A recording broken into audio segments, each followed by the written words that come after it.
বিসমিল্লাহির রহমানির রহিম। জাবালে নূর চ্যানেলের পক্ষ থেকে স্বাগতম। আসসালামু আলাইকুম। সম্মানিত দিনদার ভাই বোন বন্ধুরা, শত্রুকে দমন করার জন্য, শত্রুকে অসুস্থ করার জন্য একটি বান নকশা নিয়ে হাজির হয়েছি। আশা করি ভিডিওটি শেষ পর্যন্ত সাথে থাকবেন, সেই সাথে লাইক কমেন্ট শেয়ার করবেন। আজকের এই আমলটি নেওয়া হয়েছে পুতুল বান নামক কিতাব থেকে। এই কিতাবটি সংগ্রহ করতে চাইলে আমাদের সাথে হোয়াটসঅ্যাপ বা মোবাইলে যোগাযোগ করে কিতাবটি সংগ্রহ করতে পারেন। এই আমলের ফলে শত্রু অসুস্থ হয়ে দিনের পর দিন বিছানায় পড়ে থাকবে। শত্রু দুশ্মনকে শাস্তি দেওয়ার এটি একটি মারাত্মক আমল। সন্দেহমূলক, হিংসামূলক বা সামান্য ঝগড়া বিবাদে এই আমল করা যাবে না।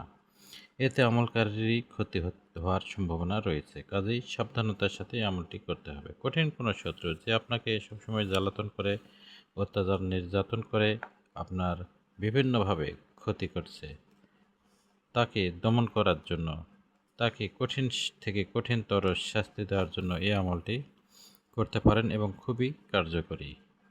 মঙ্গলবার দিন শত্রু দমনের নিয়তে এবং শত্রুর চেহারা কল্পনা করে উপরের নকশাটি টিকটিকির এই নকশাটি লিখবেন।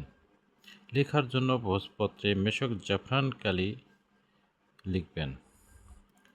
নকশা কোনো নির্জন স্থানে বসে লিখবেন এবং এই আমলের কথা কাউকে বলা যাবে না, অর্থাৎ খুবই নীরবে এবং নির্জন স্থানে বসে এই নকশাটি ভোজপত্রে মেশক জাফরান কালি দিয়ে লিখতে হবে।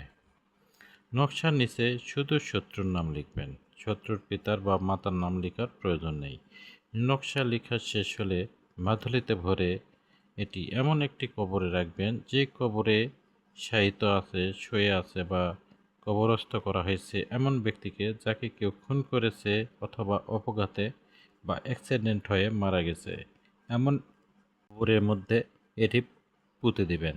তবে এই কবরটি অবশ্যই পুরাতন হতে হবে এবং নকশা পুঁতে দেওয়ার সাথে সাথে এর তাসির শুরু হবে এবং শত্রু অসুস্থ হয়ে পড়বে এবং দিনের পর দিন সে বিছানায় পড়ে থাকবে, বিছানায় শায়িত অবস্থায় থাকবে।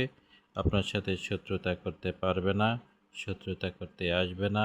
এটি পুতুল বান নামক কিতাব থেকে আজকের এই আমলটি নেওয়া হয়েছে।